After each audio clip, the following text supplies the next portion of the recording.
පොල් සම්බෝල කාලා තිබ්බට හදන විදිහ දැකලා නැති අයට හොඳට බලා ගන්න පුළුවන්.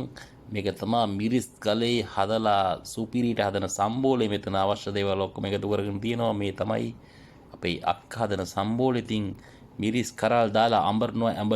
ඇඹරිල්ලාම යන්න බලන්න ඇඹරපු ඇඹරිල්ල කොහොමද කියලා.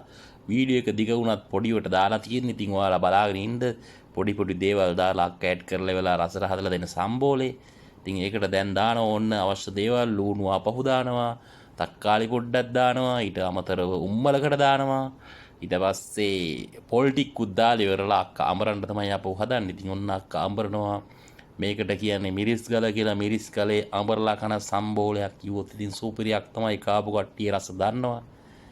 ඉතින් බලමු අක්කා සම්බෝලේ හදනවා. පොඩ්ඩ එකතු කරන්නේ. පොඩ්ඩ එකතු කරලා අඹරපු ටික ආපහු අයින් කරලා ඒකට ආයෙ පොල් ඇඩ් කරලා පොල් එකතු කරලා නැවතත් ඒක අඹරනවා. ඉතින් එහෙම තමයි මේ සම්බෝලේ රස ගන්නෙ. ඒ රස සමහරට සම්බෝලේ රස තියෙන්නේ ක්‍රමවේදය නිසා වෙන්න ඇති. ඉතින් අඹරලා තවත් අඹරනවා. එහෙම අඹරන තරමට තමයි රස. ඉතින් ඔන්න සම්බෝලේ අඹරලා ඉවරයි. ඔක්කොම ටික භාජනයට දාලා ඉවරයි. ඔය තමයි රසම හරිය. රසම හරිය තමයි ඔය දැන් ගන්නෙ. ඔන්න ඔය ටිකේ තමයි හොඳම රස තියෙන්නේ. එහෙනම් ජය වේවා සම්බෝල බලපු කට්ටියට.